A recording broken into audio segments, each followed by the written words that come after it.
The false narratives that we've heard of equating Black Lives Matter to being a terrorist organization, to being representative of violence, of its own misanthropy.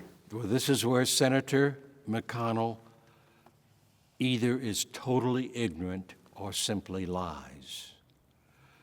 The Black Lives Matter demonstrations from May to August in 2020 have been studied and are being studied by scholars worldwide. And there is now the very clear knowledge from that so far, and it's still going on, that Black Lives Matter is the largest nonviolent campaign in the history of the United States. It is evolutionary from the 20th century. It's organic. It has produced close to 8,000 demonstrations in more than 2,400 places in all 50 states, and has been, according to the scholarship, 97% nonviolent. The violence has come from white supremacist groups, from Antifa groups, from anarchist groups, three groups that believes violence is essential. These are three groups that in various ways I see as being racist, not just the white supremacist groups, in this sense. And I've had jawbone, face-to-face, uptight conversations with some of these people in '68, in this last decade in Olympia, Washington, in Nashville, Tennessee, in New York, Boston, and Denver. There are these young white men who are weaned on USA culture violence. And they think that nonviolence cannot do the job. So they come out in Los Angeles to demonstrations that the rest of us have created, and they preach nonviolence. And I've even had a couple tell me, well, we have to face the police arm in arm and do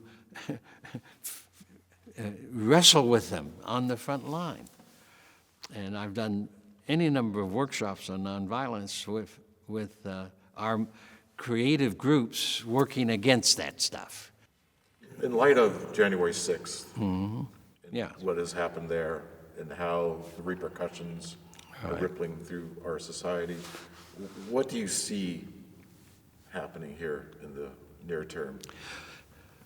For me, the big question is, do we have sufficient state and national leadership that will do the work of investigation and prosecution? There's been no comparable act to that. I know of no black organization that has ever had any kinds of demonstrations with a lot of people armed. As a black community, we have largely resisted that American culture. What happened January the 6th, our systems of life must teach that group of people that democracy requires character, a serious study and wrestling with issues, and language of conversation that allows us to solve issues and live together. That the gun and the bomb and the tear gas will not allow us to develop in the 21st century.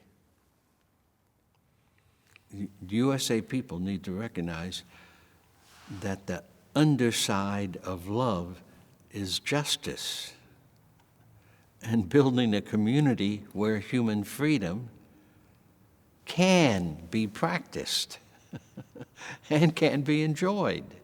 The voices in our society today who are saying, well, I'm not going to wear a mask because it interferes with my freedom. Well, that means they haven't yet become human enough to recognize that the mask wearing is one of the ways we act for the well-being of one another, and in all 50 states. The commandment that the Hebrew Bible and the books of Torah indicated, thou shalt not kill, is an advantage for the construction of family and neighborhood and village and community and tribe and nation. Thou shalt not kill is not a negative commandment, though it's a thou shalt not, because abusing each other and beating up on each other and destroying each other does not allow for the human race to flourish in the fullness of humanity.